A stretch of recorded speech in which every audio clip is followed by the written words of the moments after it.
شیعہ میں بہت سارے فرقے ہیں، لیکن شیعہ میں سب سے خطرناک جو فرقہ ہے وہ یہ امامیہ اور اثنا عشریہ فرقہ ہے۔ اس فرقے کی بنیاد اسی پر ہے کہ ابو بکر و عمر کافر ہیں، نعوذ باللہ۔ عراق میں ایک جگہ ہے سر من رعا، وہاں ایک سرنگ سے یہ نکلیں گے اور دنیا میں امن و انصاف قائم کریں گے۔ یہاں میں اس بات کی وضاحت کر دوں کہ ہماری صحیح حدیثوں میں بھی قیامت کے پہلے ایک نام کا ذکر ملتا ہے کہ مہدی نام کے ایک شخص پیدا ہوں گے۔ یہ وہ مہدی بالکل نہیں ہوں گے جو شیعہ حضرات کا عقیدہ ہے، کیونکہ اللہ کے نبی نے جس مہدی کا تذکرہ کیا ہے وہ پیدا ہوں گے، وہ کہیں غائب وائب نہیں ہوئے ہیں۔ تو روافظ کی پہچان کیا؟ علامہ ابن تیمیہ کہتے ہیں سب سے پہلی پہچان یہ کہ بیوقوف ہوتے ہیں، یہ عقل کم ہوتی ہے ان کے اندر۔ یہ بسا اوقات کسی بکری کو مارتے ہیں، کسی کتے کو نوچتے ہیں اور اس کتے کو نام دے دیتے ہیں عمر کا، اس بکری کو نام دے دیتے ہیں عائشہ کا۔ دنیا میں جاہل سے جاہل قوم یہ کام نہیں کرتی ہے جو یہ کام یہ قوم کرتی ہے۔ وہ پٹنہ کے خان سر ہیں، آپ لوگوں نے نام سنا ہوگا۔ خان سر جو ہیں یہ لڑکوں کو کوچنگ پڑھاتے ہیں، انگلش پڑھاتے ہیں، میتھ پڑھاتے ہیں، سائنس پڑھاتے ہیں، ہسٹری پڑھاتے ہیں، بڑے قابل استاد ہیں۔ خاص طور سے یہ کلیئر ہو گیا کہ یہاں مولا کے معنی مالک نہیں ہے، مولا کے معنی آقا نہیں ہے، مولا کے معنی محبوب ہیں۔ کیونکہ اللہ کے نبی کیا دعا کر رہے ہیں؟ اے اللہ جس سے تو محبت کرے، جو علی سے محبت کرے اس سے تو محبت کر، اور جو علی سے دشمنی کرے تو اسے دشمنی کر۔ ورنہ ممبر پہ کھڑے ہو کے جمعہ کے خطبے میں حضرت معاویہ یہ بد دعا نہ کرتے کہ اے اللہ اگر میں اپنے بیٹے کو اس کی محبت کی وجہ سے اپنے بات نامینیٹ کر رہا ہوں تو اے اللہ تو میرے بیٹے کو اٹھا لے۔ جس باپ کے دل میں چور ہوتا وہ اپنے بیٹے کے لیے ایسی دعا نہ کرتا۔ آج ہماری گفتگو کا جو موضوع ہے وہ بھی بہت اہم موضوع ہے اور ہماری نئی نسل کے سمجھنے کا موضوع ہے۔ ایک جماعت، ایک فرقہ، ایک گروہ پیدا ہوا جس نے اپنے آپ کو حضرت علی کا ماننے والا کہا۔ اسی کو ہم روافظ کہتے ہیں، یا اگر اور کلیئر الفاظ میں اگر آپ سمجھنا چاہتے ہیں تو وہ لوگ جو اپنے آپ کو امامیہ اور اثنا عشری بولتے ہیں۔ شیعہ میں بہت سارے فرقے ہیں، لیکن شیعہ میں سب سے خطرناک جو فرقہ ہے وہ یہ امامیہ اور اثنا عشریہ فرقہ ہے۔ اس فرقے کی بنیاد اسی پر ہے کہ ابو بکر و عمر کافر ہیں، نعوذ باللہ۔ آپ جانتے ہیں کہ شیعہ میں جو فرقے ہوئے تو ان میں اختلاف اس بات پہ ہوا کہ حضرت علی کی اولاد میں یہ جو امامت چلے گی تو کیسے چلے گی۔ تو اس میں ایک فرقہ وہ ہے جو حضرت زید ابن علی کو فالو کرتا ہے، وہ بھی حضرت علی کی اولاد میں سے تھے، زید ابن علی۔ ان کو ماننے والے زیدی کہلاتے ہیں۔ علامہ شوکانی بہت بڑے عالم تھے، وہ پہلے زیدی تھے، تو وہ بھی شیعوں کا ایک فرقہ ہے۔ مگر حضرت زید ابن علی سے جب پوچھا گیا کہ کیا آپ حضرت ابو بکر و عمر پر تبرہ کرتے ہیں، ان کو برا بھلا کہتے ہیں، انہوں نے کہا نہیں، میں علی کو افضل مانتا ہوں مگر میں ابو بکر کو، عمر کو اور عثمان کو صحیح مانتا ہوں، ان کی خلافت کو تسلیم کرتا ہوں۔ اس بنیاد پر جو لوگ ان سے الگ ہو گئے، فرفضوہ، رفض کے معنی چھوڑ دینا، ترک کر دینا، تو جن لوگوں نے حضرت زید ابن علی کو چھوڑ دیا انہی کو رافضہ کہا جاتا ہے، روافظ کہا جاتا ہے۔ یہ وہی لوگ ہیں جو آج اثنا عشری کہلاتے ہیں۔ یہ جو فرقہ ہوا روافظ کا فرقہ، ان کی شروعات کہاں سے ہوئی؟ عثمان غنی رضی اللہ عنہ کی سیرت جب ہم نے بیان کی تو ہم نے بتائی تھی یہ بات کہ عثمان غنی رضی اللہ عنہ کے دور میں یمن میں ایک آدمی پیدا ہوا، عبداللہ ابن سبا، جو پہلے یہودی تھا اور بعد میں بھی یہودی ہی تھا، مگر اس نے اپنے آپ کو اسلام پر چلنے والا ظاہر کیا۔ اور عبداللہ ابن سبا نے سب سے پہلے یہ پروپیگنڈا کیا کہ اللہ کے نبی صلی اللہ علیہ وسلم نے اپنے بعد اپنا وصی بنایا ہے حضرت علی بن ابی طالب کو، نبی اکرم نے اپنا امام بنایا ہے، اپنے بعد امام بنایا ہے علی بن ابی طالب کو، اور امت نے علی کا حق غصب کر لیا اور ابو بکر کو دے دیا، عمر کو دے دیا اور اب عثمان کو دے دیا۔ خلافت یہ حضرت علی کی اولاد کا حق ہے۔ یہ پروپیگنڈا سب سے پہلے عبداللہ ابن سبا نے کیا تھا اور وہیں سے اس فرقے کی بنیاد پڑی تھی۔ اس فرقے کے بنیادی عقیدے کیا ہیں؟ یہ فرقہ یہ کہتا ہے کہ اللہ کے نبی کے بعد امامت یہ حضرت علی کا حق ہے، اور اللہ کے نبی صلی اللہ علیہ وسلم نے اپنی زندگی میں اعلان کر دیا کہ میرے بعد علی امام ہوں گے، اور غدیر خم نام کی ایک جگہ پر اللہ کے نبی نے صحابہ سے یہ ایگریمنٹ کروا دیا کہ آپ میرے بعد علی کو اپنا خلیفہ مانیں گے۔ مگر نبی کے انتقال کے بعد صحابہ کرام اللہ کے نبی سے اس وعدہ کرنے کے باوجود اس وعدے سے مکر گئے اور انہوں نے ابو بکر صدیق کو خلیفہ بنا دیا۔ یہ امامیہ فرقہ، اثنا عشریہ فرقہ یہ کہتا ہے کہ نبی کے بعد علی امام ہوئے اور حضرت علی کے بعد ان کے بڑے بیٹے حضرت حسن ابن علی وہ امام ہوئے، ان کے بعد حضرت حسین ابن علی شہید کربلا وہ امام ہوئے، ان کے بعد حضرت حسین کے بیٹے علی ابن الحسین جن کو زین العابدین کہا جاتا ہے، جن کی پیدائش سن 80 جن کا انتقال سن 122 ہجری میں ہوا، کہتے ہیں کہ وہ ان کے بعد امام تھے۔ اس کے بعد اگلا نمبر آتا ہے ان کے بیٹے محمد الباقر کا، جن کی وفات 114 ہجری میں ہوئی، اور اس کے بعد اگلے جو امام ہیں چھٹے امام وہ جعفر الصادق ہیں جن کی وفات 148 ہجری میں ہوئی۔ اس کے بعد 7ویں امام موسیٰ القاظم ہیں جن کی وفات 183 ہجری میں ہوئی۔ اس کے بعد 9ویں امام رضا ابن موسیٰ القاظم ہیں، ان کی وفات 203 ہجری میں ہوئی۔ 10ویں امام محمد الجواد، ان کی وفات 226 ہجری میں ہوئی، اور اس کے بعد 11ویں امام ہیں، معاف کیجیے گا 10ویں امام ہیں علی الہادی ابن محمد الجواد، ان کا انتقال 254 ہجری میں ہوا، اور 11ویں امام حسن عسکری ابن علی الہادی ہیں جن کا انتقال 260 ہجری میں ہوا، اور 12ویں جو امام ہیں یہ حسن عسکری کے بیٹے محمد المہدی ہیں۔ یہ کب پیدا ہوئے یہ نہیں معلوم، لیکن ان حضرات کا یہ عقیدہ ہے کہ یہ پیدا ہونے کے بعد 5 سال کی عمر میں یا 6 سال کی عمر میں یہ غائب ہو گئے، اور قیامت کے پہلے عراق میں ایک جگہ ہے سر من رعا، وہاں ایک سرنگ سے یہ نکلیں گے اور دنیا میں امن و انصاف قائم کریں گے۔ یہاں میں اس بات کی وضاحت کر دوں کہ ہماری صحیح حدیثوں میں بھی قیامت کے پہلے ایک نام کا ذکر ملتا ہے کہ مہدی نام کے ایک شخص پیدا ہوں گے۔ یہ وہ مہدی بالکل نہیں ہوں گے جو شیعہ حضرات کا عقیدہ ہے، کیونکہ اللہ کے نبی نے جس مہدی کا تذکرہ کیا ہے وہ پیدا ہوں گے، وہ کہیں غائب وائب نہیں ہوئے۔ آپ نے فرمایا کہ میری امت میں میری بیٹی فاطمہ کی نسل سے ایک آدمی پیدا ہوں گے، ان کا نام میرے نام پر ہوگا اور ان کے باپ کا نام میرے باپ کے نام پہ ہوگا، یعنی ان کا نام محمد ابن عبداللہ ہوگا، اور وہ حکومت کریں گے کچھ سالوں تک، اور ان کے دور میں بہت امن اور چین اور سکون قائم ہوگا، اور یہ وہی دور ہوگا جس دور میں حضرت عیسیٰ علیہ السلام نازل ہوں گے۔ تو یہ بات نوٹ کر لیجئے کہ یہ جو مہدی جس مہدی کو ہم مانتے ہیں، جس مہدی کے بارے میں صحیح روایات موجود ہیں، وہ پیدا ہوں گے۔ یہ جو روافظ کے 12ویں امام کا کانسیپٹ ہے وہ الگ ہے، ان کے حساب سے ان کے 12ویں امام حسن عسکری کے بیٹے ہیں اور وہ غائب ہو چکے ہیں، اور وہ بہت جلد نظر آئیں گے، سامنے آئیں گے۔ وہ دعائیں بھی کرتے رہتے ہیں اپنی مجلسوں میں کہ اللہ تعالیٰ ان کے 12ویں امام کو جلد سے جلد سامنے لے آئے۔ یہ جو روافظ ہوتے ہیں ان کی پہچان کیا ہے؟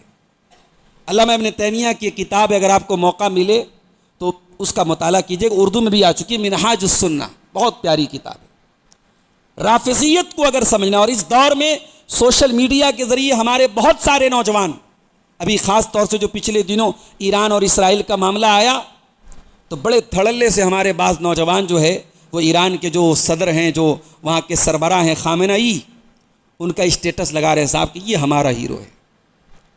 ہمیں خبروں کی بنیاد پر اور نیوز کی بنیاد پر بہت جلد اپنا کانسیپٹ اور اپنا عقیدہ تبدیل نہیں کرنا چاہیے، ہمیں بہت جذبات کی رو میں نہیں بہنا چاہیے۔ آپ تاریخ کے پنے پلٹ کے دیکھیں کہ ان حضرات کا عقیدہ کیا رہا ہے اور ان کی تاریخ کیا رہی ہے۔ علامہ ابن تیمیہ جیسا دور اندیش انسان لکھتا ہے کہ اس امت کو یہودیوں نے اتنا نقصان نہیں پہنچایا جتنا روافظ نے پہنچایا ہے، جڑوں کو کھوکھلا کیا ہے اس امت کی۔ اس امت میں جتنا زہر بویا ہے اس رافضی قوم نے کسی اور نے نہیں بویا ہے۔ ان کی کتابیں آپ اٹھا کے دیکھیے، آپ کا دماغ خراب ہو جائے گا۔ جن ہستیوں پر ہم جان چھڑکتے ہیں، جن ہستیوں کے ذریعے ہم یہ مانتے ہیں کہ ان کی بدولت ہمیں ایمان ملا ہے، ان ہستیوں کو یہ کافر مانتے ہیں۔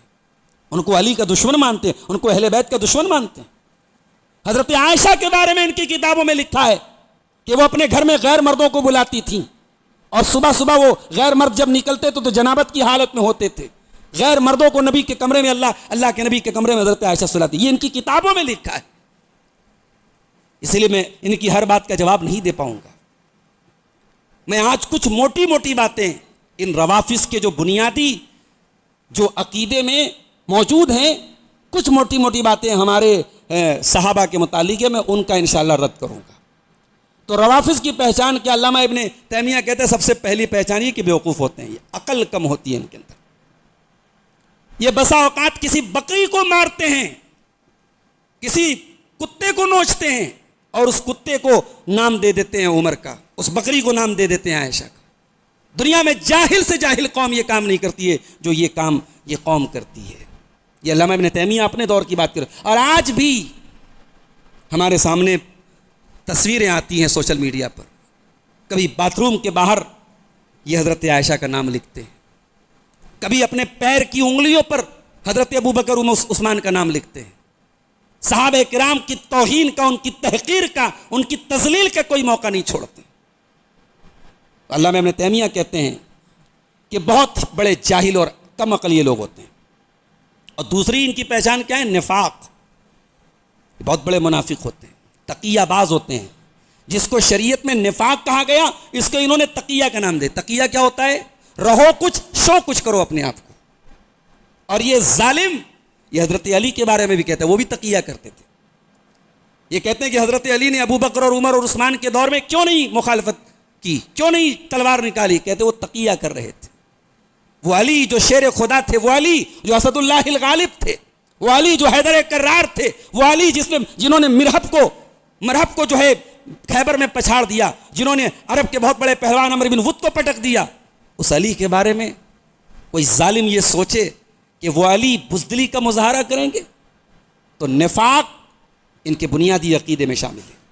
علامہ ابن تیمیہ کہتے ہیں وَالرَّافِضَةُ تَجْعَلُ هَذَا مِنْ أُصُولِ دِينِهَا. رافضی یہ نفاق کو اپنے دین کی بنیاد بناتے ہیں اور اس کو تقیہ کا نام دیتے ہیں, اور اپنے ائمہ اہل بیت سے نقل کرتے ہیں. امام جعفر صادق کے بارے میں کہتے ہیں, وہ کہتے ہیں التقیۃ دینی و دین آبائی, تقیہ میرا دین ہے اور میرے باپ دادا کا دین ہے. اسی طریقے سے تیسری پہچان ہے ان روافظ کی, یہ جھوٹ بہت بولتے ہیں, کذاب ہوتے ہیں. اسی لیے علماء حدیث کے ہاں اگر کوئی رافضی راوی آ جاتا ہے, علماء حدیث کہتے ہیں نہیں بھائی اس کی حدیث ہم نہیں لے سکتے. علامہ ابن تیمیہ کہتے ہیں وَقَدِ اتَّفَقَ أَهْلُ الْعِلْمِ بِالنَّقْلِ وَالرِّوَایَةِ وَالْإِسْنَادِ عَلَىٰ أَنَّ الرَّافِضَةَ أَكْذَبُ الطَّوَائِفِ. تمام اہل علم کا اس بات پر اتفاق ہے کہ مسلمانوں کے تمام فرقوں میں سب سے جھوٹے اگر کوئی ہوتے ہیں تو یہ روافظ ہوتے ہیں. وَالْكَذِبُ فِيهِمْ قَدِيمٌ, اور ان کا جھوٹ کوئی نیا نہیں, بہت پرانا جھوٹ ہے ان کا. وَلِهَذَا كَانَ أَئِمَّةُ الْإِسْلَامِ يَعْلَمُونَ امْتِيَازَهُمْ بِكَثْرَةِ الْكَذِبِ. اسی لیے ائمہ اسلام پہچان لیتے تھے ان کی جھوٹ کی وجہ سے. امام مالک سے پوچھا گیا رافضیوں کے بارے میں, انہوں نے کہا لا تکلمہم, ان سے بات مت کرو, ولا تروی عنہم, ان سے حدیث مت روایت کرو, فإنہم یکذبون, وہ جھوٹ بولتے ہیں. امام شافعی کہتے ہیں لم ارى احدا اشهد بالزور من الرافضہ, میں نے رافضیوں سے زیادہ جھوٹ بولنے والا کسی کو نہیں دیکھا. امام یزید بن ہارون کہتے ہیں یکتب عن کل صاحب بدعۃ اذا لم یکن داعیہ الا الرافضہ, کہ بدعتی سے حدیث لی جا سکتی ہے اگر وہ اپنی بدعت کی طرف نہ بلا رہا ہوں, سوائے روافظ کے, فإنہم یکذبون, وہ بہت جھوٹ بولتے ہیں. امام قاضی شریک بن عبداللہ کہتے ہیں احمل العلم عن کل من لقیت, میں علم لے لیتا ہوں جس سے ملاقات کرتا ہوں, الا الرافضہ, سوائے رافضیوں کے, فإنہم یزعون الحدیث, یہ حدیث گڑھتے ہیں, ویتخذونہ دینا, اور اسے دین بنا لیتے ہیں. امام اعمش کہتے ہیں ادرکت الناس وما یسمونہ الا الکذابین, میں نے دیکھا کہ لوگ رافضیوں کو کذابین کے نام سے یاد کرتے ہیں. اور چوتھی پہچان رافضیوں کی بہتان, جھوٹا الزام لگانا. کبھی حضرت ابو بکر پر جھوٹا الزام, کبھی حضرت عمر پر, کبھی حضرت عثمان پر, کبھی حضرت عائشہ پر, کبھی حضرت معاویہ پر, کبھی حضرت عمرو بن عاص پر. ان کا دین ہے الزامات کی بنیاد پر. یہ جب تک دو چار بہتان نہ لگا لے نبی کے صحابہ پر, ان کا کھانا ہضم نہیں ہوتا ہے. تو یہ ان کی پہچان ہے, بہتان. اور پانچویں پہچان علامہ ابن تیمیہ کہتے ہیں کہ اپنے باطل کے لیے تعصب بہت ہے ان کے اندر. کہتے ہیں اتنے بڑے متعصب ہوتے ہیں کہ اس میں سے بعض تو ایسے ہیں جو کبھی اونٹ پر سوار نہیں ہوتے. کہتے عائشہ رضی اللہ عنہ اونٹ پہ سوار ہو کے حضرت علی سے لڑنے گئی تھی تو اونٹ پہ سواری نہیں کرتے. بعض ان کے علماء نے کہا کہ بیٹی کو پورا حصہ دے دو. کیوں؟ کیونکہ ان کا یہ عقیدہ ہے کہ ابو بکر صدیق نے نبی کی بیٹی کو نبی کا حصہ نہیں دیا, تو کہا کہ صاحب ہم بیٹی کو پورا حصہ دیں گے. یہ زبردستی کا تعصب, اپنے باطل مسلک اور منہج کے لیے تعصب, یہ ان کی پہچان ہے. حتیٰ کہ بعض علامہ ابن تیمیہ نے کہا کہ ان میں سے بعض لوگ 10 کی گنتی نہیں بولتے. 10 بولنا ہوتا تو کہتے 9 اور 1. 10 بولیں گے تو کہتے عشرہ مبشرہ مراد ہو جائیں گے. یہ 4 کی گنتی نہیں بولتے کہ 4 بولیں گے تو 4 یار مراد ہو جائیں گے, خلفائے راشدین مراد ہو جائیں گے. 4 کی گنتی سے پرہیز کرتے ہیں, 10 کی گنتی سے پرہیز کرتے ہیں. تو یہ ان کے تعصب کا یہ حال ہے.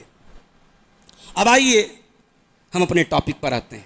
روافظ کے کچھ اعتراضات اور شبہات اور ان کا ازالہ ہمیں کرنا ہے. میں نے قرآن حکیم کی ایک آیت آپ کے سامنے پڑھی تھی, سورہ حجرات کی آیت ہے, بہت مشہور آیت. اور اسلام نے ہمیں ایک اصول دیا ہے. اسلام نے ہمیں ایک اصول دیا ہے کہ ہم رسپانسیبل بنیں, ذمہ دار بنیں. ہم ہر سنی سنائی بات کو نقل کرنے والے نہ بنیں, چاہے معاملہ ہمارا آپس کا معاملہ ہو. یہ تو صحابہ کی بات ہے. ہمارے آپس کے معاملات میں بھی کوئی جھوٹی بات ہمیں ملے اور ہم پھیلانے لگیں, ہم اس کو بغیر تحقیق کیے شیئر کرنے لگیں, نشر کرنے لگیں, خاص طور سے سوشل میڈیا کے اس دور میں. قرآن کی آیت یاد رکھیے, یا ایھا الذین آمنوا ان جاءکم فاسق بنبأ فتبینوا. اے ایمان والو, اگر کوئی فاسق آدمی, کوئی ناقابل اعتبار آدمی تمہارے پاس کوئی خبر لے کر کے آئے تو تم تحقیق کر لو. تحقیق کر لو. ان تصیبوا قوما بجہالۃ فتصبحوا علی ما فعلتم نادمین. کہیں ایسا نہ ہو کہ تم جہالت میں اور نادانی میں کوئی ایسا کام کر ڈالو کہ بعد میں تمہیں پچھتانا پڑے. یہ اسلام کا مزاج ہے میرے پیارے ساتھی. آج کتنے دنگے فساد ہو جاتے ہیں ایک جھوٹی خبر کی بنیاد پر. کبھی آپ دیکھیے سوشل میڈیا پر یہ ہندو مسلمان کے مسئلے کیوں بڑھ رہے ہیں. بھئی ہم لوگ تو کم کر رہے ہیں یہ کام. ہمارے غیر مسلم بھائیوں کے دماغ میں اسلام کے متعلق ایسا ایسا زہر بھرا جا رہا ہے, آپ سوچ بھی نہیں سکتے.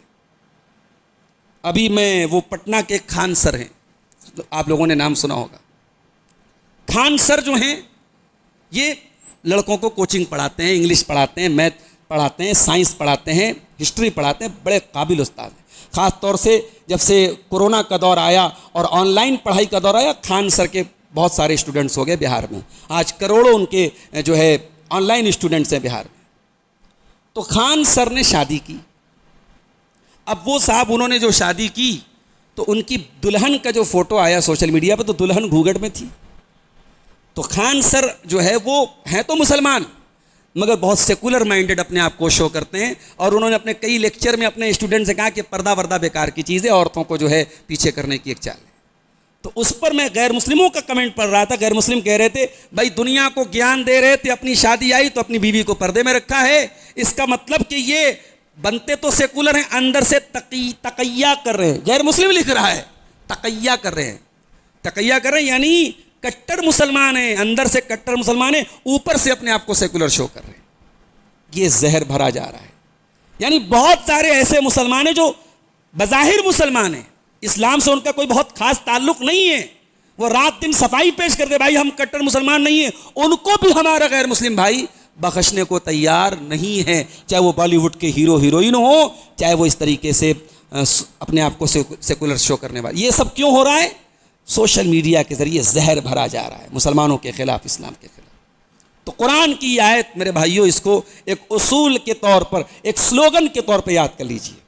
اللہ نے فرمایا کہ کوئی فاسق آدمی کوئی خبر لائے تو تحقیق کر لو. اب آئیے روافظ کے اعتراضات کا جواب دینا ہے, ٹائم بھی ہمارے پاس محدود ہے. پہلا اعتراض جو میں آج آپ کے سامنے بیان کرنے جا رہا ہوں, روافظ کا یہ کہنا ہے کہ اللہ کے نبی صلی اللہ علیہ وسلم جب حج کر کے واپس لوٹ رہے تھے, حج آپ نے کب کیا تھا؟ آپ نے حج کیا تھا اپنے انتقال سے 2.5 مہینہ پہلے. انتقال کب ہوا تھا آپ کا؟ ربیع الاول میں ہوا تھا. اور حج کب ہوتا ہے؟ ذی القعدہ ذی الحجہ میں حج ہوتا ہے.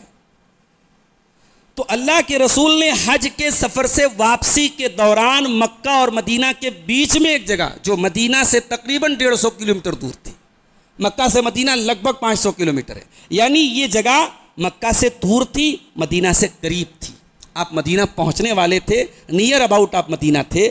آپ نے اس جگہ پہ ایک تالاب تھا وہاں پہ آپ نے خطبہ دیا۔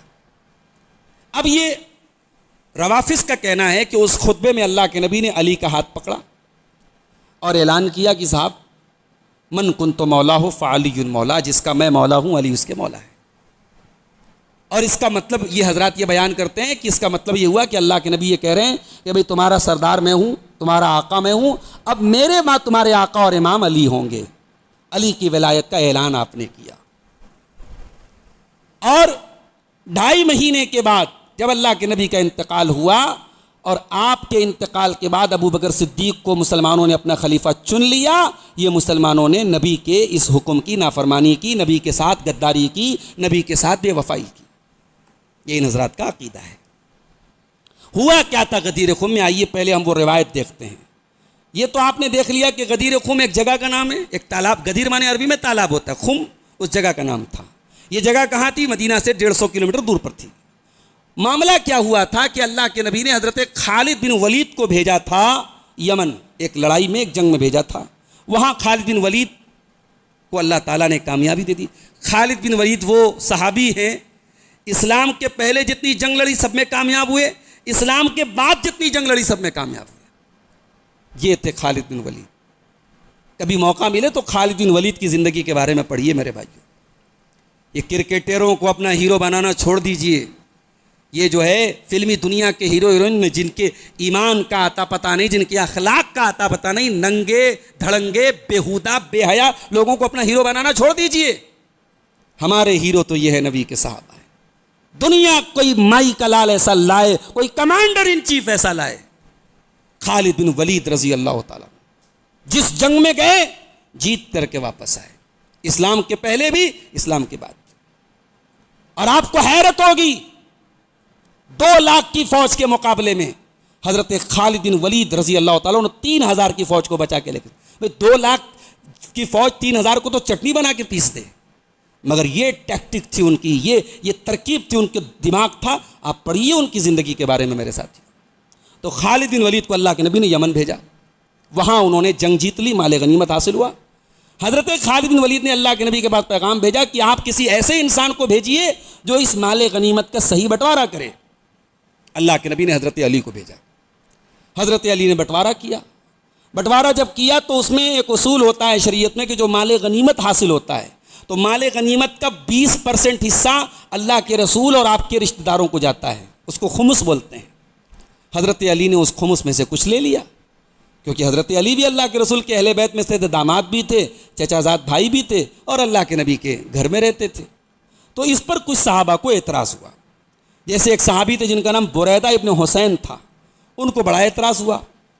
انہوں نے آ کر کے اللہ کے نبی سے ڈائریکٹ شکایت کی کہ اللہ کے نبی علی نے ایسا ایسا کیا ہے۔ اللہ کے نبی نے کوئی جواب نہیں دیا۔ جب بار بار اعتراض ہونے لگا تو اللہ کے نبی نے فرمایا کہ اے بریدہ اتبغض علی، علی سے نفرت کرتے ہو کیا؟ تو انہوں نے کہا کہ ہاں اللہ کے میں علی سے بغض رکھتا ہوں۔ آپ نے فرمایا لا تفعل، خبردار علی سے بغض مت رکھنا، فإن له فی الخمس اکثر من ذلک۔ اے بریدہ علی نے اس مال غنیمت میں سے جتنا لیا ہے اس سے زیادہ ان کا حق تھا۔ اور جب بار بار آپ نے یہ بات حضرت بریدہ سے کہی تو حضرت بریدہ نے فوراً رجوع کیا۔ اور دوسری روایت میں یہ الفاظ ہے کہ اللہ کے نبی نے حضرت بریدہ سے کہا الست اولی بالمؤمنین من انفسہم، اے بریدہ کیا میں ایمان والوں سے ان کی جان سے زیادہ قریب نہیں ہوں؟ میں نے کہا کہ ہاں اللہ کے رسول آپ ہیں۔ تو آپ نے فرمایا من کنت مولاہ فعلی مولا، اگر میں ایمان والوں کی سے ان کی جان سے زیادہ محبوب ہوں تو سن لو جو جس کا محبوب میں ہوں اس کے محبوب علی ہے۔ اور اس کے بعد اللہ کے نبی نے دعا بھی کی اللہم وال من والاہ، اے اللہ جو علی سے دوستی رکھے، جو علی سے محبت رکھے تو اس سے محبت رکھ، وعاد من عاداہ، اور جو علی سے دشمنی رکھے تو اس سے دشمنی رکھ۔ نبی نے یہ دعا بھی کر دی، اور نبی کی دعا سے یہ کلیئر ہو گیا کہ یہاں مولا کے معنی مالک نہیں ہے، مولا کے معنی آقا نہیں ہے، مولا کے معنی محبوب ہیں۔ کیونکہ اللہ کے نبی کیا دعا کر رہے ہیں؟ اے اللہ جس سے تو محبت کرے، جو علی سے محبت کرے اس سے تو محبت کر، اور جو علی سے دشمنی کرے تو اس سے دشمنی کر۔ تو یہ جملہ تو نبی کا ہے، اس کا مطلب کہ من کنت مولا ہو فعلی مولا، اس لفظ کا مطلب یہ ہوا کہ جس کا محبوب میں ہوں، جو مجھ سے محبت کرتا ہے وہ علی سے محبت کرے۔ اب لوگوں نے کیا کیا؟ حضرت علی کے نام کے ساتھ مولا لگا، مولا علی، اور لوگوں نے یہاں مولا کا معنی کیا لیا؟ آقا، سردار، امام، مشکل کشا۔ بھائی ہم سے یہ نہیں ہو سکتا ہے۔ علی کی شان اپنی جگہ ہے، عمر کی شان اپنی جگہ ہے، ابو بکر کی شان اپنی جگہ ہے، حضرت عثمان کی شان اپنی جگہ ہے، یہ سب نبی کے صحابہ ہیں، نبی کی ہدایت کے ستارے ہیں، مگر ہمارا مولا اور مالک اللہ تبارک و تعالی ہے۔ ہم مولا بمانا مالک، مولا بمانا مشکل کشا اگر کسی کو لیتے ہیں تو اللہ کو لیتے ہیں، یہ بات یاد رکھیے۔ اچھا اس غدیر خم میں ہوا کیا تھا؟ اچھا اللہ کے نبی نے پرسنلی تو یہ سمجھا دیا بریدہ رضی اللہ تعالیٰ عنہ کو، پھر آپ کو لگا کہ حضرت علی کے بارے میں کچھ غلط فہمی پیدا ہو رہی ہے، تو اب اللہ کے نبی نے اور کلیئر کیا اس کو، وہاں پہنچ کے وہ مدینہ سے، مکہ سے واپس لوٹنے لگے۔ اب جو میں روایت پڑھنے جا رہا ہوں یہ صحیح مسلم کی 2408 نمبر کی حدیث ہے۔ حدیث کے راوی کون ہے؟ زید ابن ارقم۔ وہ کہتے ہیں کہ اللہ کے پیارے رسول صلی اللہ علیہ وسلم نے وہاں پہ خطبہ دیا، مکہ اور مدینہ کے بیچ میں غدیر خم کے پاس، اللہ کی حمد و ثنا بیان کی، اور اس کے بعد آپ نے کہا کہ میں ایک انسان ہوں، قریب ہے کہ اللہ کا فرشتہ میرے پاس آئے اور میں اللہ کے پاس چلا جاؤں، اور میں تمہارے درمیان دو بھاری چیزیں چھوڑ کے جا رہا ہوں۔ اولہما کتاب اللہ، اس میں سے پہلی چیز اللہ کی کتاب ہے، فی الہدی والنور، اس کتاب میں ہدایت ہے، اس کتاب میں روشنی ہے، فخذوا بکتاب اللہ واستمسکوا بہ، تو اللہ کی کتاب کو پکڑ لو اور تھام لو۔ اس کے بعد آپ نے قرآن کی فضیلت بیان کی، اور اس کے بعد آپ نے کہا وَأَهْلُ بَيْتِي، اور میں اپنے اہل بیت کو چھوڑ کے جا رہا ہوں۔ اب ذرا جملہ سنیے گا اللہ کے نبی نے یہ نہیں کہا کہ میں اہل بیت کو چھوڑ کے جا رہا ہوں تو تم دین میرے اہل بیت سے ہی حاصل کرنا۔ یہ روافظ کا بڑا عجیب و غریب اصول ہے صاحب، وہ کہتے ہیں کہ دین ہم اہل بیت سے لیں گے، ہم عمر سے دین نہیں لیں گے، ہم ابو بکر سے دین نہیں لیں گے، ہم عثمان سے دین نہیں لیں گے، حضرت ابو ہریرہ سے دین نہیں لیں گے۔ ہمارا کیا کہنا ہے؟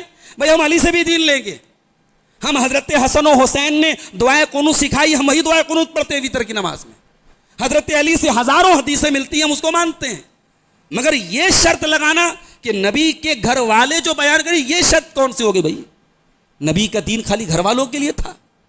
آپ نے تو نبی کے دین کو بڑا لیمیٹیڈ کر دیا بھائی۔ نبی نے تو عام دعا کی تھی، نظر اللہ عمران سمع مقالتی فوعاہا، اللہ اس انسان کے چہرے کو تر و تازہ کر دے، اللہ اس انسان کے چہرے کو فریش کر دے، اس کے چہرے کو رونق سے بھر دے جو میری حدیثوں کو سنتا ہے اور بیان کرتا ہے۔ نبی نے یہ تو نہیں کہا کہ میری حدیثیں، یہ تو برہمنزم کا والا معاملہ ہو گیا کہ صاحب ویدوں کو اور گیتا اور رامائن کو کون پڑھے گا؟ پنڈت ہی پڑھے گا۔ ابھی چل رہا ہے نا ہمارے اٹاوا میں کیا مسئلہ چل رہا ہے صاحب، کسی یادوں نے پڑھ دیا تھا وہ ان کے مذہب کی کوئی چیز تو اس کا سر اور مڑوا دیا گیا، بڑا اس کا آج کل پولیٹیکل ایشو بن رہا ہے۔ اسلام میں ایسا کوئی مسئلہ نہیں ہے۔ اسلام میں وہ الگ بات ہے کہ ہمارے اعلیٰ حضرت صاحب جو تھے مولانا احمد رضا خان صاحب، انہوں نے لکھ دیا تھا کہ یہ برادری جو ہے، اس میں جو جولہا برادری کا بھی نام انہوں نے لیا کہ یہ برادری کے لوگ نماز نہیں پڑھا سکتے، امام نہیں بن سکتے۔ جولہا برادری اور پتہ نہیں کون سی برادری کا نام لے کے انہوں نے کہا کہ یہ نیچ برادریاں ہیں، یہ احمد رضا خان صاحب اعلیٰ حضرت صاحب کی کتاب میں لکھا ہے۔ آپ کو نیچ کہہ رہے ہیں اور آپ ان کو اعلیٰ حضرت کہہ رہے ہیں، یہ تو آپ کی عقل اور آپ کے دماغ میں داد دیتا ہوں میرے بھائی۔ جو ہمارے بھائی ان کو اعلیٰ حضرت مانتے ہیں وہ اپنا حساب کریں۔ تو اسلام میں کوئی جاتی واد نہیں ہے، اسلام میں کوئی برہمنزم نہیں ہے، اسلام میں کوئی سپریورٹی نہیں ہے کہ صاحب یہی یہ کام کر سکتا ہے۔ تو نبی نے فرمایا میں قرآن چھوڑ رہا ہوں اور اہل بیت چھوڑ رہا ہوں۔ کیا مطلب تھا نبی کا؟ نبی کا مطلب یہ تھا کہ میرے اہل بیت کا خصوصی خیال کرنا، میرے اہل بیت کا احترام کرنا، میرے اہل بیت کی تعظیم کرنا۔ اور آپ نے 3 مرتبہ فرمایا اذکرکم اللہ فی اہل بیتی، اذکرکم اللہ فی اہل بیتی، اذکرکم اللہ فی اہل بیتی، میں تم کو اللہ سے ڈرنے کی تلقین کرتا ہوں اپنے اہل بیت کے بارے میں۔ اور یقیناً صحابہ کرام اہل بیت سے بہت محبت کرتے تھے۔ میں واقعات بیان کر چکا ہوں حضرت حسن و حسین کی سیرت میں کہ حضرت عمر فاروق جیسا انسان، بہت سینئر تھے، حسن و حسین ان کے سامنے بچے کی طرح کھیلے تھے، مگر حضرت عمر کا دور حکومت آیا تو حضرت عمر جب رجسٹر بنانے لگے اور وظیفہ لکھا جانے لگا تو حضرت عمر نے اپنا نام بہت بعد میں لکھا، حضرت حسن اور حسین کا نام اوپر لکھا کہ ان کا نام ان کے باپ کے نام کے ساتھ رہے گا، یہ نبی کے نواسے ہیں، یہ نبی کے اہل بیت ہیں۔ احترام کرتے تھے صحابہ۔ حضرت حسن و حسین جاتے تھے، ان کی سواری کی لگام پکڑ لیتے تھے صحابہ، یہ رسول کے نواسے جا رہے ہیں، احترام کرتے تھے صحابہ۔ تو نبی کی وصیت کو صحابہ نے توڑا نہیں ہے میرے بھائیوں، صحابہ نے نبی کی وصیت کا بہت احترام کیا ہے۔ تو نبی نے اس موقع پر حضرت علی کی پوزیشن کو کلیئر کرنے کے لیے خطبہ دیا اور اہل بیت کی فضیلت بیان کی۔ یہ صحیح مسلم کی روایت ہے۔ اچھا، مسند احمد کی ایک روایت سن لیجئے۔ برا ابن عازب کہتے ہیں کہ ہم لوگ اللہ کے نبی کے ساتھ سفر میں جا رہے تھے، جب آپ غدیر خم میں پہنچے، لوگوں کو اکٹھا کیا، ظہر کی نماز پڑھائی، علی کا ہاتھ پکڑا اور آپ نے کہا کیا تم جانتے ہو میں مومنوں کی جان سے زیادہ قریب ہوں؟ صحابہ نے کہا، آپ نے علی کا ہاتھ پکڑ کے کہا کہ جس کا میں مولا ہوں علی اس کے مولا ہیں، اور اس کے بعد آپ نے دعا کی، اے اللہ جو علی سے دوستی رکھے تو اس سے دوستی رکھ، جو علی سے نفرت کرے تو اس سے نفرت کر۔ حضرت عمر ابن خطاب رضی اللہ تعالیٰ عنہ بھی اس سفر میں تھے، وہ آئے اور انہوں نے حضرت علی کو مبارکباد دی اور کہا، ہنیئن ابن ابی طالب، اے علی اور عمر میں دشمنی بیان کرنے والوں، تھپڑ مار رہے ہیں حضرت عمر تمہارے اوپر، تھپڑ مار رہی ہے روایت تمہارے عقیدے کے اوپر۔ حضرت علی کو مبارکباد دے رہے حضرت عمر اور کہہ رہے ہیں، ہنیئن لک ابن ابی طالب، اے ابو طالب کے بیٹے آپ کو مبارک ہو، اصبحت و امسیت مولا کل مومن و مومنہ، آپ تو ہر مومن مرد اور ہر مومن عورت کے مولا بن گئے، محبوب بن گئے، چہتے بن گئے۔ تو اس حدیث کو ہم مانتے ہیں، اس حدیث میں کہیں سرداری اور امامت کی بات نہیں آئی ہے۔ اور اگر نبی کو بنانا تھا حضرت علی کو امام اور امامت کا اعلان کرنا تھا، ولایت علی کا اعلان کرنا تھا، تو بھائیو یہ کام اللہ کے نبی نے مکہ میں کیوں نہیں کیا؟ مکہ میں 1.25 لاکھ کا مجمع اکٹھا تھا عرفات کے میدان میں، پورے عرب سے لوگ آئے تھے حج کرنے کے لیے پیارے رسول صلی اللہ علیہ وسلم کے ساتھ۔ اس منی اور عرفات کے خطبے میں آپ نے خانہ کعبہ کا احترام بیان کیا، جان اور مال اور عزت و آبرو کا احترام بیان کیا، سود اور بیاج کا تذکرہ کیا، عورتوں کے حقوق بیان کیے۔ کیا اس خطبے میں آپ علی کی شان بیان نہیں کر سکتے تھے؟ علی کی امامت کا اعلان نہیں کر سکتے تھے؟ اس کا مطلب یہ ہوا کہ آپ کی بنائی ہوئی اسٹوری ہے۔ اگر وہ مسئلہ اتنا اہم ہوتا تو اس کا بہترین موقع حجۃ الوداع کا موقع تھا اور عرفات کا میدان تھا، 1.25 لاکھ کا مجمع تھا۔ جب حج ختم ہو گیا، سارے علاقے کے لوگ اپنے اپنے علاقے میں چلے گئے اور اللہ کے نبی مدینہ واپس لوٹ رہے ہیں، اور مدینہ کے جو لوگ آپ کے ساتھ تھے، جو بھی اس سفر میں رہے ہوں، 100 200 500 جو لوگ بھی رہے ہوں، اتنے مجمع کے بیچ میں اللہ کے نبی علی کی ولایت کا اعلان کریں گے؟ عقل اس بات کو تسلیم نہیں کرتی۔ تو یہ پہلا روافظ کا اعتراض تھا جس کا ہم نے جواب بالکل کلیئر طریقے سے آپ کو دے دیا۔ دوسرا اعتراض ہے روافظ کا کہ اللہ کے نبی نے اپنے انتقال کے پہلے کہا تھا کہ کتاب کاپی لے آؤ، میں کچھ لکھ کے دے دیتا ہوں۔ حضرت عمر نے اعتراض کیا کہ ہمیں ضرورت نہیں ہے، اور نبی لکھ نہیں پائے۔ اس کا مطلب کہ اللہ کے نبی لکھوانا چاہ رہے تھے کہ میرے بعد خلیفہ علی ہوں گے، اور حضرت عمر نے اعتراض کر دیا اللہ کے نبی نہیں لکھ پائے۔ آئیے وہ روایت دیکھ لیتے ہیں۔ پہلے یہ بخاری کی روایت ہے۔ حدیث کے راوی کون ہے؟ عبداللہ ابن عباس رضی اللہ تعالیٰ عنہ کہتے ہیں، لما حضر رسول اللہ صلی اللہ علیہ وسلم، جب اللہ کے رسول صلی اللہ علیہ وسلم کے انتقال کا وقت آیا، وفی البیت رجال، اس وقت گھر میں کئی لوگ تھے، فقال النبی صلی اللہ علیہ وسلم، تو اللہ کے نبی نے فرمایا، ہلموا، ادھر آؤ، اکتب لکم کتابا، میں تمہارے لیے ایک تحریر لکھ دیتا ہوں، لا تضلوا بعدا، تم اس کے بعد گمراہ نہیں ہوگے۔ فقال بعضهم، تو وہاں جتنے لوگ موجود تھے ان میں سے کچھ لوگوں نے کہا، ان رسول اللہ صلی اللہ علیہ وسلم قد غلبہ الوجع وعندکم القرآن، اللہ کے رسول بہت تکلیف میں ہیں اور اس وقت آپ سے کچھ لکھوانا یہ مناسب نہیں، ہمارے پاس قرآن موجود ہے اور قرآن میں اللہ تعالیٰ نے تمام چیزیں بیان کر دی ہیں، حسبنا کتاب اللہ، ہمارے لیے اللہ کی کتاب کافی ہے۔ فاختلف اہل البیت، تو جب یہ مسئلہ آیا، کچھ لوگوں نے کہا کہ ہمارے لیے اللہ کی کتاب کافی ہے، تو اس پر اختلاف ہونے لگا۔ کچھ دوسرے لوگوں نے کہا کہ نہیں بھائی، اللہ کے نبی اگر کہہ رہے کہ لکھنے دیا جائے تو لکھنے دیا جائے، اختلاف ہونے لگا۔ واختصموا، لوگ جھگڑا کرنے لگے۔ فمنہم من یقول، کچھ لوگ کہنے لگے، قربوا یکتب لکم کتابا، کوئی چیز لے آؤ اللہ کے نبی لکھ دیں جس کے بعد کوئی گمراہ نہ ہو، اور کچھ کہنے لگے کہ نہیں ایسا مت کرو۔ فلما اکثروا، جب بہت زیادہ شور شرابہ ہونے لگا، قال رسول اللہ صلی اللہ علیہ وسلم قوموا، اللہ کے رسول نے فرمایا کھڑے ہو جاؤ، اللہ کے رسول نے فرمایا کھڑے ہو جاؤ۔ قال عبید اللہ، حدیث کے راوی کہتے ہیں عبید اللہ، فکان یقول ابن عباس، عبداللہ ابن عباس جو اس حدیث کے راوی ہے وہ کہتے ہیں، ان الرزیۃ کل الرزیۃ، یہ بہت برا ہو گیا، ما حال بین رسول اللہ صلی اللہ علیہ وسلم وبین ان یکتب لهم ذلک الکتاب، رسول اللہ کوئی چیز لکھنے جا رہے تھے، آپ کے لکھوانے کے بیچ میں رکاوٹ ڈال دی گئی، آپس کے اختلاف کی وجہ سے یہ بہت برا ہوا۔ یہ ہے بخاری کی 4432 نمبر، بخاری میں کئی جگہ پہ یہ حدیث آئی۔ حدیث میں نے آپ کو پوری پڑھ کے سنا دی. اب مسئلہ کیا تھا؟ اللہ کے نبی کیا لکھوانا ایسا چاہ رہے تھے، یہ بات بھی کلیئر نہیں ہے، اور کن لوگوں نے اعتراض کیا یہ بات بھی کلیئر نہیں ہے. دوسری حدیثوں سے پتہ لگتا ہے کہ جن لوگوں نے یہ کہا کہ اللہ کے نبی کو تکلیف نہ دی جائے، قرآن کافی ہے، ان لوگوں میں حضرت عمر بھی شامل تھے. حضرت عمر بھی شامل تھے اور ان کا یہ کہنا تھا کہ ہمارے لیے اللہ کی کتاب کافی ہے. اب علماء اس حدیث کی شرح میں لکھتے ہیں کہ چونکہ نبی کا حکم دو طریقے کا ہوتا تھا. ایک نبی کا وہ حکم ہوتا تھا جو واجب ہوتا تھا، اور ایک نبی کا وہ حکم ہوتا تھا جو مستحب ہوتا تھا.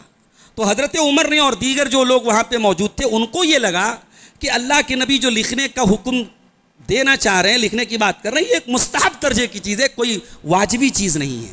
واجب ہوتی تو اللہ کے نبی نے پہلے ہی بتا دیا ہوتا. ہم کیا بیان کرتے ہو تم؟ حضرت عمر کی شان گھٹانے کے لیے حضرت علی کی شان برباد کر رہے ہو. تم حضرت علی کو کہاں لے کے جا رہے ہو؟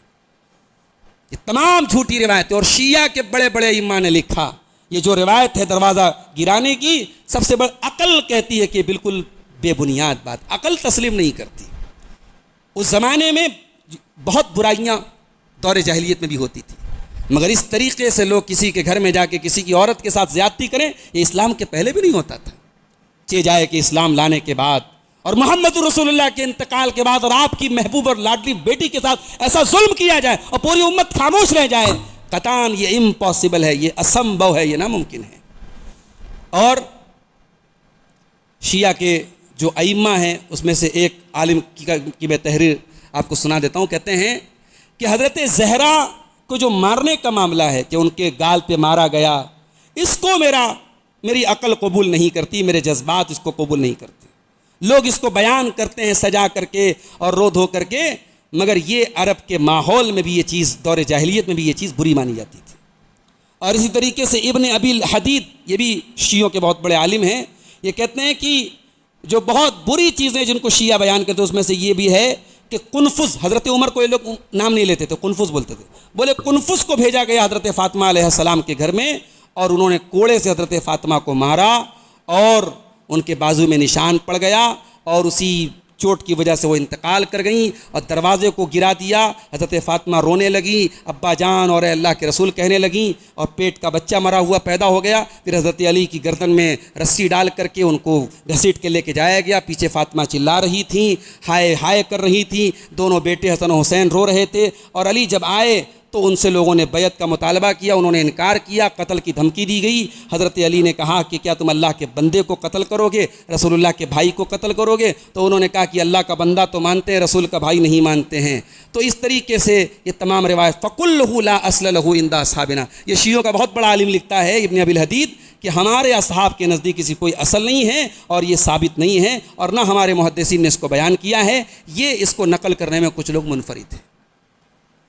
یہ ان کا بڑا عالم کہہ رہا ہے یہ بات، مگر اس کے باوجود آج بھی ممبروں پہ بیان کیا جاتا ہے، رو رو کے ان کا ذاکر بیان کرتا ہے کہ حضرت فاطمہ کے اوپر دروازہ گرایا گیا اور یہ ظلم کیا گیا.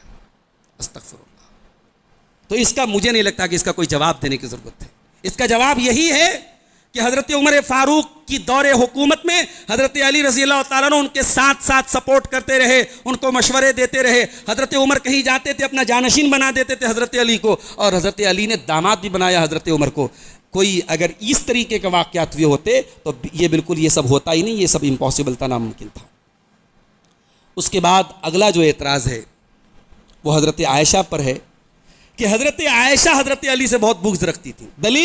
دلیل کے طور پہ یہ حدیث پیش کرتے ہیں، صحیح بخاری کی 198 نمبر کی حدیث ہے. حضرت عائشہ کہتی ہیں جب اللہ کے نبی صلی اللہ علیہ وسلم بیمار پڑے اور آپ کی تکلیف بڑھ گئی تو آپ نے اپنی بیویوں سے اجازت مانگی کہ میں عائشہ کے گھر میں بیماری کا دن گزارنا چاہتا ہوں. تمام بیویوں نے اجازت دے دی. تو اللہ کے نبی صلی اللہ علیہ وسلم دو لوگوں کے بیچ میں، دو لوگوں کے سہارے آپ آئے، اس حال میں کہ آپ کا پیر زمین پہ گھسٹ رہا تھا، پیر آپ کے زمین پر تھے اور گھسیٹتے ہوئے آپ میرے کمرے تک آئے. ان دو لوگوں میں ایک عباس تھے. تو راوی کہتے ہیں کہ جب میں نے یہ حدیث بیان کی عبداللہ ابن عباس کو تو انہوں نے کہا کہ تم جانتے ہو دوسرے آدمی کون تھے؟ تو میں نے کہا کہ میں نہیں جانتا. تو کہا کہ وہ علی تھے. تو یہ حدیث ہے بخاری کی. اب کہتے ہیں صاحب حضرت علی سے اتنا بغض رکھتی تھی حضرت عائشہ کہ ان کا نام نہیں لے رہی ہیں. اللہ کے نبی کو دو لوگ سہارا دے کے جا رہے ہیں، ایک چچا عباس ہیں اور دوسرے علی ہیں، تو حضرت علی رضی اللہ تعالیٰ عنہ کا نام نہیں لے رہی حضرت عائشہ، اتنا بغض رکھتی ہیں۔ اس اعتراض کا پہلا جواب تو یہ ہے کہ حضرت عائشہ بہت احترام کرتی تھی حضرت علی کا۔ مصنف ابن ابی شیبہ کی صحیح روایت ہے کہ حضرت علی کے دور میں عبداللہ ابن بدیل ابن ورقہ خزائی آئے عائشہ رضی اللہ عنہ کے پاس اور پوچھا کہ میں کس کی بیعت کروں، تو کہا کہ الزم علی، علی کی بیعت کروں۔ اور صحیح مسلم کے اندر یہ حدیث موجود ہے جس کو حدیث قصہ بولتے ہیں، اور شیعہ حضرات کے یہاں جب شادیاں ہوتی ہیں، نکاح ہوتا ہے، تو حدیث قصہ ضرور پڑھی جاتی ہے ان کے یہاں، یعنی بہت اعلیٰ درجے کی یہ حدیث، ہم بھی اس حدیث کو مانتے ہیں، صحیح مسلم کی روایت ہے۔ حضرت عائشہ حدیث کو روایت کرتی ہیں کہ اللہ کے نبی صبح صبح نکلے ایک کالے رنگ کی منقش چادر میں، آپ نے چادر میں حضرت علی کو، حضرت فاطمہ کو، حضرت حسن اور حسین کو چادر میں داخل کیا، اور آپ نے کہا کہ اللہم ہؤلاء اہل بیتی، اے اللہ یہ میرے اہل بیت۔ اگر علی سے نعوذ باللہ بغض ہوتا تو کیا حضرت عائشہ یہ حدیث بیان کرتی جس میں حضرت علی کی فضیلت ہے، اصحاب کسا کی فضیلت ہے، اس حدیث کو حضرت عائشہ بیان کرتی۔ تیسری بات، حضرت عائشہ سے پوچھا شریح ابن حانی نے کہ چمڑے کے موزے پر مسح کرنے کا کیا مسئلہ ہے، حضرت عائشہ نے فرمایا علیک بابن ابی طالب، یہ مسئلہ حضرت علی سے جا کے پوچھو، فإنہ کان یسافر مع رسول اللہ صلی اللہ علیہ وسلم، اللہ کے رسول کے ساتھ اکثر سفر میں حضرت علی رہا کرتے تھے۔ اب سوال پیدا ہوتا ہے کہ پھر یہاں حضرت علی کا نام کیوں نہیں لیا؟ تو چونکہ بیماری کے ایام میں کئی مرتبہ ایسا ہوا کہ اللہ کے نبی کو سہارا دینے کی ضرورت پڑی، تو ایک طرف سے سہارا حضرت عباس دیتے تھے، اور دوسری طرف سے کبھی فضل ابن عباس سہارا دیتے تھے، کبھی حضرت علی دیتے تھے، کبھی حضرت اسامہ دیتے تھے۔ تو سہارا دینے والے ایک طرف تو حضرت عباس کنفرم تھے، دوسری طرف تین لوگ تھے، تو حضرت عائشہ نے نام نہیں لیا کہ تین الگ الگ لوگ تھے، کوئی بھی مراد ہو سکتا ہے۔ اس مصلحت کے تحت حضرت عائشہ نے یہاں نام نہیں لیا۔ حضرت علی سے کوئی ان کو بغض نہیں تھا، کوئی عداوت نہیں تھی، حضرت علی ان کا احترام کرتے تھے، ان کو اپنی ماں سمجھتے تھے اور ام المومنین کا درجہ دیتے تھے۔ جنگ ہوئی، جنگ جمل ہوئی، آپس میں اختلاف ہوا، مگر پورے احترام کے ساتھ حضرت علی نے حضرت عائشہ کو بھجوایا تھا۔ تو لڑائی بھی ہوئی، آپس میں اختلاف بھی ہوا، مگر کوئی بغض نہیں تھا۔ میں بار بار ایک بات کہتا ہوں کہ صحابہ کے درمیان لڑائی بھی بغض کی بنیاد پہ نہیں تھی۔ حضرت علی حضرت معاویہ کے درمیان اختلاف ہوا، آپ حیرت کریں گے آج لوگ کہنے والے کیا کہتے ہیں، صاحب معاویہ کی جماعت باغی جماعت تھی۔ بخاری کی 28-12 نمبر کی حدیث انجینئر علی مرزا نے رٹا دی اپنے اسٹوڈنٹس کو، اور اس کے اسٹوڈنٹس کھلے عام کہتے ہیں کہ معاویہ رضی اللہ عنہ کی جماعت باغی جماعت تھی، جہنم کی طرف بلا رہی تھی۔ ارے ظالموں، اگر معاویہ رضی اللہ عنہ کی جماعت باغی جماعت تھی اور جہنم کی طرف بلا رہی تھی، تو جو قتل ہوئے حضرت علی نے ان کا جنازہ کیوں؟ جاؤ تاریخ کے پنے الٹ کے دیکھو، مقتولین کا جنازہ کون پڑھا رہا ہے؟ ادھر کے جو لوگ انتقال کیے ان کا بھی، اور ادھر کے جو لوگ انتقال کیے ان کا بھی، دونوں کا جنازہ علی ابن ابی طالب رضی اللہ تعالیٰ عنہ پڑھا ہے۔ اور علی نے کبھی بھی ان جنگوں پر خوشی کا اظہار نہیں کیا ہے۔ علی روتے رہے، آخری سانس تک روتے رہے کہ جھگڑے نہیں ہونے چاہیے تھے، مگر یہ امت کی تقدیر میں یہ زخم لکھا تھا، یہ چوٹ لکھی تھی امت کی تقدیر میں جو امت کو پہنچی ہے۔ میرے پیارے ساتھیوں، حضرت علی کو حضرت عائشہ سے کوئی بغض و عداوت نہیں تھی۔ ایک اعتراض یہ بھی کیا جاتا ہے شیعوں کی طرف سے، روافض کی طرف سے، کہ حضرت عثمان غنی جو تھے یہ نبی کے داماد نہیں تھے، تو پھر کس کے داماد تھے؟ بولے وہ رقیہ اور ام کلثوم جو تھی وہ حضرت خدیجہ کی بیٹیاں تھیں، دوسرے شوہر سے وہ لے کے آئی تھیں، اللہ کے نبی کی اولاد نہیں تھی حضرت رقیہ اور ام کلثوم، یہ ان کی کتابوں میں لکھا ہے۔ اس کا جواب، پہلا جواب تو سورہ نمل کی آیت نمبر 64 ہے، قُلْ هَاتُوا بُرْهَانَكُمْ إِن كُنتُمْ صَادِقِينَ۔ اتنا بڑا جھوٹ بول لو، کوئی دلیل لاؤ۔ بھائی کوئی دلیل نہیں، 0 سناٹا۔ قُلْ هَاتُوا بُرْهَانَكُمْ، دلیل لاؤ اگر تم سچے ہو۔ قرآن دلیل مانگ رہا ہے۔ اور دوسری بات اللہ نے فرمایا سورہ احزاب کی آیت نمبر 59 کے اندر، یا ایھا النبی قل لازواجک وبناتک ونساء المؤمنین، اے نبی فرما دیجیے اپنی بیویوں سے، اپنی بیٹیوں سے اور تمام مومنہ عورتوں سے، جب وہ گھر سے نکلیں تو چادر میں نکلیں، نقاب میں نکلیں، جلباب میں نکلیں، برقع میں نکلیں، ایسے کپڑے میں نکلیں جو ان کے بدن کو چھپا لیں۔ تو نبی کی بیٹیاں کہا گیا، نبی کی ایک بیٹی نہیں تھی، نبی کی 4 بیٹیاں تھیں۔ اور شیعوں کے بہت بڑے عالم ہیں کلینی، ان کی کتاب الکافی، اس میں لکھا ہوا ہے وَتَزَوَّجَ خَدِیجَةَ وَهُوَ ابْنُ بِضْعٍ وَعِشْرِينَ سَنَةً، اللہ کے پیارے نبی نے حضرت خدیجہ سے شادی کی، آپ کی عمر 25 برس تھی۔ فَوَلِدَ لَهُ مِنْهَا قَبْلَ مَبْعَثِهِ، تو اللہ کے رسول کی بعثت کے پہلے پیدائش ہوئی قاسم کی رقیہ کی، زینب کی اور ام کلثوم کی، اور بعثت کے بعد پیدائش ہوئی طیب کی اور طاہر کی اور فاطمہ کی۔ یہ الکافی کی روایت ہے۔ الکافی یہ شیعوں کے یہاں، روافظ کے یہاں اس کا وہی درجہ ہے جو ہمارے یہاں صحیح بخاری کا ہے، اس میں یہ روایت موجود ہے۔ تو اس گھر کو آگ لگ گئی گھر کے چراغ سے، بھائی صاحب تیری کتاب کہہ رہی ہے کہ اللہ کے نبی کی 3 بیٹیاں تھیں، 4 بیٹیاں تھیں، زینب، رقیہ، ام کلثوم اور فاطمہ، لہٰذا عثمان غنی کا درجہ گرانے کے لیے اگر تو یہ جھوٹ گڑتا ہے کہ وہ داماد نہیں تھے رسول کے، تو تو اپنی آخرت برباد کر رہا ہے، تو اپنا ایمان برباد کر رہا ہے۔ اب 2 اعتراضات کا اور جواب دے کے بات ختم کرتے ہیں۔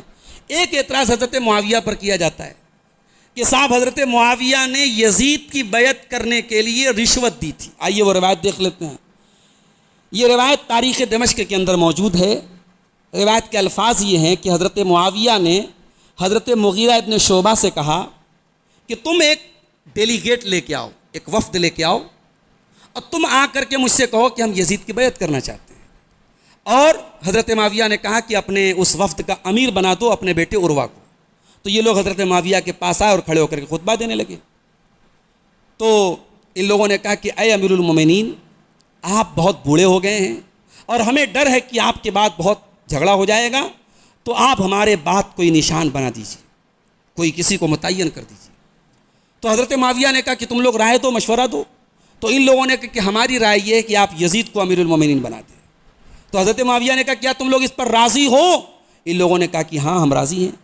آپ نے کہا کہ کیا یہ تم لوگوں کی رائے ہے؟ ان لوگوں نے کہا ہاں ہماری بھی رائے ہے اور ہمارے پیچھے جو لوگ ہیں اور عام لوگ ان کی بھی رائے ہے۔ تو راوی کہتا ہے کہ میں نے بعد میں عروہ سے پوچھا کہ تیرے باپ نے ان لوگوں سے ان کا دین کتنے میں خریدا؟ تو کہا کہ 400 درہم میں خریدا۔ تو کہا کہ لقد وجد دینہم عندہم رخیصا، تیرے باپ نے بڑے سستے میں دین خرید لیا۔ یہ ہے وہ روایت۔ اب بظاہر تو اس روایت سے ایسے ہی لگ رہا ہے کہ حضرت معاویہ نے جو ہے پیسہ دے کر کے یزید کے حق میں ووٹ ڈلوا لیا۔ اچھا، یہ روایت تو اپنی جگہ ہے۔ تاریخ طبری میں یہ روایت بھی موجود ہے کہ جب حضرت معاویہ پہنچے مدینہ تو مدینہ میں 3 لوگ اگینسٹ تھے یزید کے۔ یزید، حضرت معاویہ نے اپنے انتقال کے پہلے یزید کے بیعت لے لی تھی نا، ان کو نامینیٹ کر دیا تھا، جس کو کراؤن پرنس بولتے ہیں، ولی عہد جس کو بولتے ہیں۔ جیسے سعودی عرب میں شاہ سلمان بادشاہ ہیں، ان کے بعد کون ہوگا؟ محمد بن سلمان ہوگا، تو اس کو کراؤن پرنس بولتے ہیں، ولی عہد۔ تو حضرت معاویہ نے اپنی زندگی میں ولی عہد بنا دیا تھا یزید کو۔ کیوں بنایا تھا؟ میں نے اس کا جواب دیا تھا جب حضرت معاویہ کی فضیلت بیان کی تھی۔ میں نے وہاں بتایا تھا کہ حضرت معاویہ کی منشا یہ تھی کہ میرے بعد جھگڑا نہ ہو۔ بس 5 سال تک خون خرابہ ہو چکا تھا، 20 سال سے امن اور چین سے امت جی رہی ہے، یہ چین باقی رہے، اب کوئی نیا فتنہ پیدا نہ ہو، بس یہ وجہ تھی۔ کوئی باپ اور بیٹے کی محبت کا مسئلہ نہیں تھا، ورنہ ممبر پہ کھڑے ہو کے جمعہ کے خطبے میں حضرت معاویہ یہ بددعا نہ کرتے کہ اے اللہ، اگر میں اپنے بیٹے کو اس کی محبت کی وجہ سے اپنے بات نامینیٹ کر رہا ہوں تو اے اللہ تو میرے بیٹے کو اٹھا لے۔ جس باپ کے دل میں چور ہوتا وہ اپنے بیٹے کے لیے ایسی دعا نہ کرتا۔ ہاں، حضرت معاویہ نے مشورہ کیا تھا، تھوپا نہیں تھا، لوگوں سے مشورہ کیا تھا۔ اب تاریخ طبری کی روایت یہ بولتی ہے کہ حضرت معاویہ گئے مدینہ، حضرت حسین کو دھمکی دیا، عبداللہ ابن زبیر کو دھمکی دیا، کچھ بولنا نہیں ہے، تم کو خاموش رہنا ہے، گردن مار دوں گا، اور جا کر کے خطبہ دیا اور کہا کہ میرے بعد میرا بیٹا یزید خلیفہ ہوگا۔ سارے لوگ سائلنٹ ہو گئے۔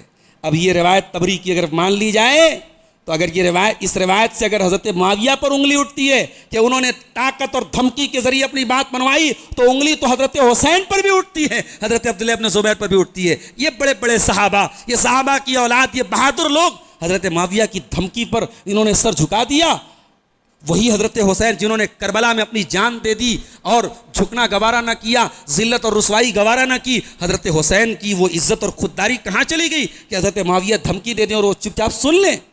یہ ظالموں کی، رافضیوں کی گڑی ہوئی روایت۔ یہ جو روایت میں نے ابھی آپ کو سنائی ہے حضرت معاویہ کی رشوت دینے کی روایت، اس روایت میں ایک راوی ہے عبداللہ ابن احمد ابن ربیعہ، اس کے بارے میں محدثین کہتے ہیں یہ رشوت لیتا تھا، یہ خود کم بخت رشوت لیتا تھا، رشوت خور تھا، اور یہ روایت بنا کر کے حضرت معاویہ پر الزام لگا رہا ہے کہ وہ نعوذ باللہ انہوں نے رشوت دے کر کے اپنے بیٹے یزید کو خلافت دی تھی۔ تو اس طریقے کے حرام خور اور رشوت خور راویوں کی روایت کی بنیاد پہ ہم ایک صحابی رسول سے بدزن ہو جائیں، یہ نہیں ہو سکتا میرے پیارے ساتھیوں۔ اب ایک آخری اعتراض کا جواب دے کے بات ختم کرتے ہیں۔ کہا جاتا ہے کہ صاحب حضرت معاویہ جو تھے وہ منبر پر حضرت علی کو گالی دیتے تھے. حضرت معاویہ منبر پر حضرت علی کو گالی دیتے تھے, لعنت کرتے تھے. کسی بھی صحیح سند سے یہ بات ثابت نہیں ہے. امام قرطبی کہتے ہیں یہ بہت بعید بات ہے کہ حضرت معاویہ حضرت علی کا نام لے کر کے لعنت ملامت کریں. معاویہ عقل مند اور دیندار اور حلیم اور بہترین اخلاق کے مالک تھے, اور اس سلسلے میں جتنی روایتیں سب جھوٹی ہیں. اور سب سے صحیح جو روایت ہے وہ یہ ہے کہ ایک مرتبہ حضرت سعد بن ابی وقاص سے حضرت معاویہ نے کہا تھا کہ آپ ابو تراب کو برا بھلا کیوں نہیں کہتے. حضرت علی کا ایک نام ابو تراب بھی تھا, اور وہاں جو لفظ استعمال ہوا یسبو, عربی زبان میں سب یسبو کے معنی گالی دینا بھی ہوتا ہے, سب یسبو کے معنی برا بھلا کہنا بھی ہوتا ہے, سب یسبو کے معنی تنقید کرنا بھی ہوتا ہے. بھائی اختلاف تو تھا, ہم جتنی بھی محبت دونوں لوگوں کے درمیان ثابت کر دیں, مگر اتنا تو ماننا پڑے گا کہ حضرت علی حضرت معاویہ کے درمیان اختلاف تھا, اور جب اختلاف ہوتا ہے تو آدمی تنقید بھی کرتا ہے. آج کے دور میں ہم دیکھتے ہیں دو اچھے لوگ ہیں, دیندار لوگ ہیں, پڑھے لکھے لوگ ہیں, قابل لوگ ہیں, متقی لوگ ہیں, اختلاف ہوتا ہے تو ایک دوسرے کو کچھ سنا دیتے ہیں, کچھ بول دیتے ہیں. بھائی اتنا ہم مان سکتے ہیں کہ حضرت علی کے اوپر کبھی اعتراض کیا ہوگا حضرت معاویہ نے, مگر گالی دینا بھائی عام.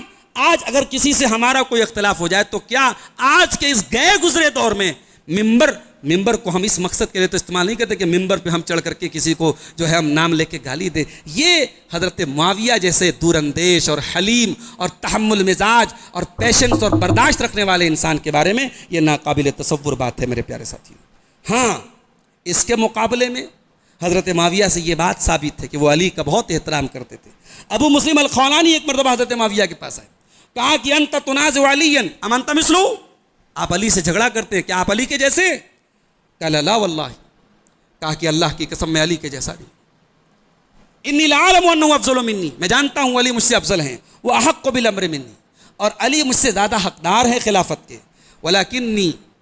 ولکن الستم تعلمون ان عثمان قتل مظلوما, کیا تم نہیں جانتے حضرت عثمان قتل کر دیے گئے مظلومیت کے ساتھ. وَأَنَا ابْنُ عَمِّهِ, اور میں عثمان کے چچا کا بیٹا ہوں. وَالطَّالِبُ بِدَمِهِ, اور عثمان کے خون کا مطالبہ کر رہا ہوں. فَاتُوهُ فَقُولُوا لَهُ, تم جاؤ حضرت علی سے کہو فَلْيَدْفَعْ إِلَيَّ قَتْلَةَ عثمان, عثمان کے قاتلوں کو میرے حوالے کر دے. فَأَتَوْا عَلِيًّا, وہ لوگ حضرت علی کے پاس آئے. فَكَلَّمُوهُ, ان لوگوں نے حضرت علی سے بات کی. فَلَمْ يَدْفَعْهُمْ إِلَيْهِ, حضرت علی نے قاتلین کو ان کے حوالے نہیں کیا. یہ اللہ امام ذہبی کی سیر و اعلام النبلاء کی روایت ہے. یہ اختلاف کی بنیاد تھی. عثمان غنی کے قاتلوں کو حوالے کرنے کا مسئلہ تھا, اور کوئی مسئلہ نہیں تھا. احترام پورا کرتے تھے. اور تاریخ اتنا ہی نہیں بیان کرتی ہے کہ حضرت معاویہ منبر پہ برا بھلا کہتے تھے, تاریخ اس کا الٹا بھی بیان کرتی ہے. تاریخ میں یہ بھی موجود ہے کہ حضرت معاویہ دعائے قنوت میں کہتے تھے, اے اللہ تو لعنت فرما معاویہ پر, تو لعنت فرما عمرو بن عاص پر, تو لعنت فرما ابو الاعور السلمی پر. اور ان تمام جو حضرت معاویہ کے سپورٹر تھے ان کا نام لے کے لعنت کرتے تھے. بھائیو, نہ ہم علی کے بارے میں یہ تصور کر سکتے ہیں کہ وہ دعائے قنوت میں جن سے ان کا سیاسی اختلاف رہا ہو ان کا نام لے کے دعائے قنوت میں نام لے کے بددعا کرے. علی کی شان اس سے بہت بلند ہے. علی کا دل بہت بڑا تھا, علی کا کلیجہ بہت بڑا تھا. تمہاری ان جھوٹی روایتوں نے علی کے مقام کو گرانے کی کوشش کی ہے, علی کے مقام کو بڑھانے کی کوشش نہیں کی. علی کون تھے؟ میں ایک روایت پڑھ کے بات ختم کر رہا ہوں. یہ شیعہ حضرات کی یہ کتاب ہے نہج البلاغہ, ان کے کورس میں شامل ہے. نہج البلاغہ حضرت علی کے اقوال اور ان کے خطبات کا مجموعہ ہے. نہج البلاغہ کی روایت آپ کو پڑھ کے سنا رہا ہوں. اس میں حضرت علی کہتے ہیں وَكَانَ بَدْءُ أَمْرِنَا أَنِ الْتَقَيْنَا وَالْقَوْمُ مِنْ أَهْلِ الشَّامِ, بھائیو ہمارا اور اہل شام کا جھگڑا چل رہا ہے. وَالظَّاهِرُ أَنَّ رَبَّنَا وَاحِدٌ, لیکن یہ بات یاد رکھو ہمارا رب ایک ہے. وَنَبِيَّنَا وَاحِدٌ, ہمارا نبی ایک ہے. وَدَعْوَتُنَا فِي الْإِسْلَامِ وَاحِدَةٌ, اور اسلام میں ہمارا کلمہ ایک ہے. وَلَا نَسْتَزِيدُهُمْ فِي الْإِيمَانِ بِاللَّهِ وَالتَّصْدِيقِ بِرَسُولِهِ, اور ہم معاویہ کی جماعت سے ایمان میں زیادہ نہیں ہیں. جتنا اللہ پر ہم ایمان رکھتے ہیں وہ بھی رکھتے ہیں, جتنا رسول کو وہ مانتے ہیں ہم بھی مانتے ہیں. وَلَا يَسْتَزِيدُونَ, نہ وہ زیادہ ہیں نہ ہم زیادہ ہیں. الْأَمْرُ وَاحِدٌ, دین ایک ہے, شریعت ایک ہے. إِلَّا مَا اخْتَلَفْنَا فِيهِ مِن دَمِ عثمان وَنَحْنُ مِنْهُ بَرَاءٌ, اختلاف ہے تو عثمان کے خون کا اختلاف ہے. وہ ہم پر الزام لگاتے ہیں کہ عثمان غنی کے قاتلوں کے معاملے میں ہم نرمی برت رہے ہیں جبکہ ہم اس سے بری ہیں. یہ تھی اصل اختلاف کی وجہ. تو نہ تو حضرت علی نے کبھی لعنت ملامت کی حضرت معاویہ اور ان کی جماعت پہ, نہ حضرت معاویہ نے حضرت علی پر لعنت. اختلاف تھا, تنقید ہوتی تھی, اعتراض ہوتا تھا, مگر ایک دوسرے کا احترام تھا. جنگ صفین میں ایک ایسا موقع بھی آیا جب حضرت علی نے کہا تھا کہ لو انکم تفقدون معاویہ, جس دن تم معاویہ کو کھو دو گے تم دیکھو گے کہ سر کٹ کٹ کے گر رہے ہیں.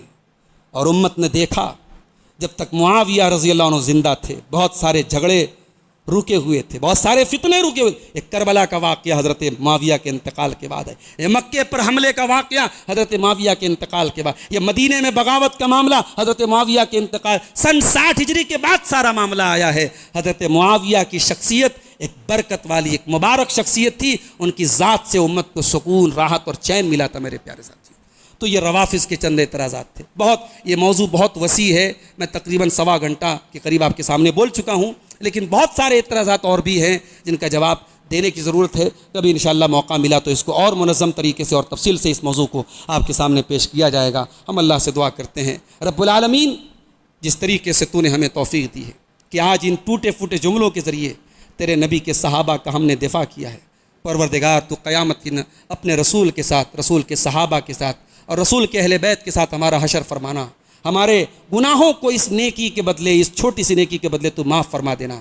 الہ العالمین ہماری نئی نسل کو صحابہ کرام سے اور اہل بیت سے سچی محبت کرنے کی توفیق عطا فرمانا. اور کسی بھی اہل بیت کا کوئی فرد ہو یا صحابہ کا کوئی فرد ہو, کسی بھی صحابی کے بارے میں اور اہل بیت کے کسی فرد کے بارے میں اگر کسی کے دل میں ذرہ برابر بھی کوئی کجی ہے, کوئی کمی ہے, کوئی غلط فہمی ہے, الہ العالمین تو اس کے دل کو پاک اور صاف فرما دے. اللہ ہم سب کو ایمان پر زندہ رکھے اور ایمان پر ہمارا خاتمہ ہو.